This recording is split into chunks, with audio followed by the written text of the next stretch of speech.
Congratulations on the victory.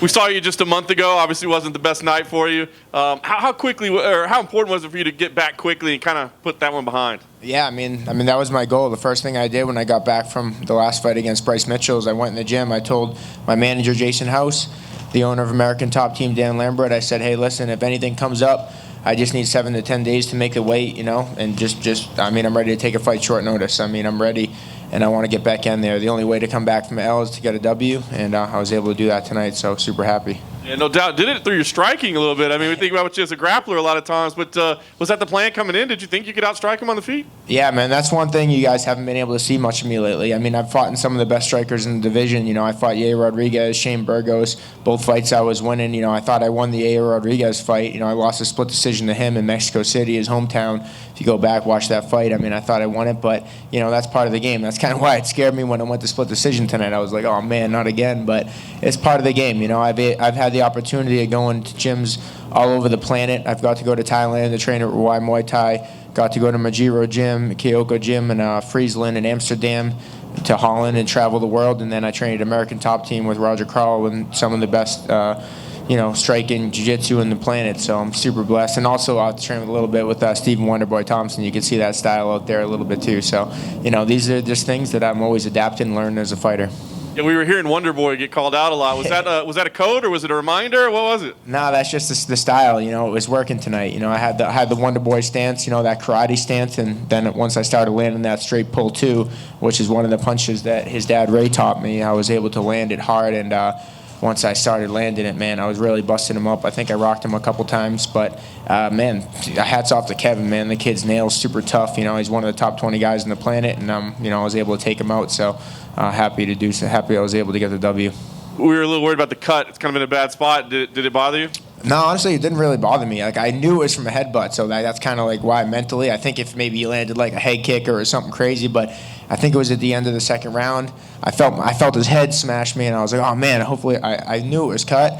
And you never know how bad a cut is, so I just felt it, and I knew it was leaking, but I knew it wasn't big enough to be like a real issue. But I was so confident because I know that he was slowing down, and I felt him slowing down, and I was like, that's when I start licking my lips and get to go to work. The last thing for me, what now? I mean, do you want to keep the ball rolling? I mean, you just fought a month ago, or do you need some time off? What's the next move? Nah, man, I would love to keep fighting. That's what I do. I'm a true fighter. When I was an amateur fighter, I fought 20 amateur fights, and I won all the fights fighting throughout the country. I was a top amateur in the country, and I was fighting every weekend, and that's what I love to do. I kind of want to get back for the love of it. I hate waiting 6-7 months to fight. Sometimes it's really tough, and it's a lot of stress not knowing when you're going to fight for 6 months. But if you just keep them coming, you always stay ready, so you don't have to get ready. That's the motto I like to live by. And I'm gonna get back in the gym as soon as I'm gonna get these stitches out and get back to work. Charles, right here. This is the 4th straight fight that you were betting underdog.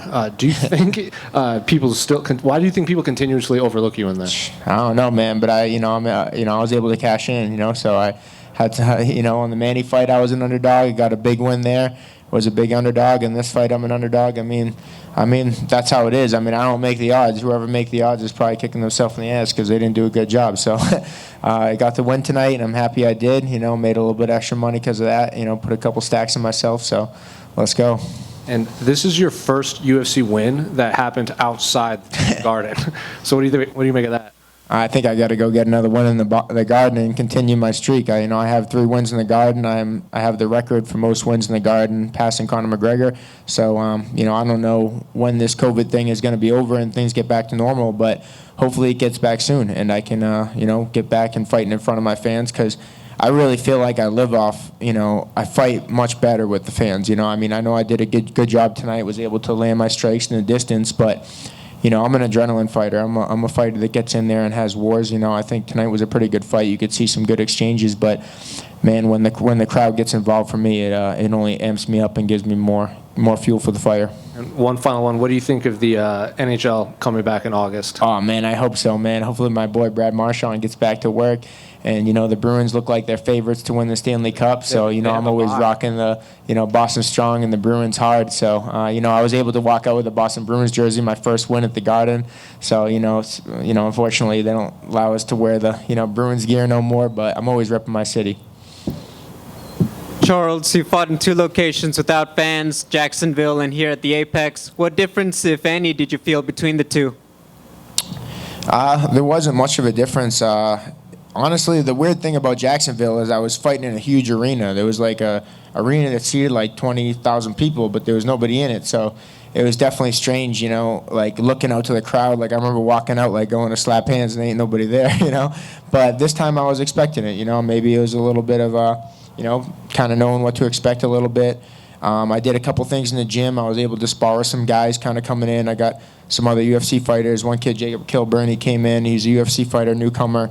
And, you know, one day he just was in the gym and we're like, hey, are you going to spar this other kid? So, like, basically I was able to get sparring in with guys that I didn't know, like new guys coming into the gym, kind of making it feel like, you know, these type of fights. We got the big cage at American Top Team. We got the good coaches. So it was pretty cool to be able to, you know, get that work in and prepare for this. And, you know, there's nothing more that I wanted to come back from the Bryce Mitchell fight to get this big win. This is what I dreamed of. This is what I worked for. And there wasn't anything that was going to stop me tonight, maybe besides the judges, but yeah.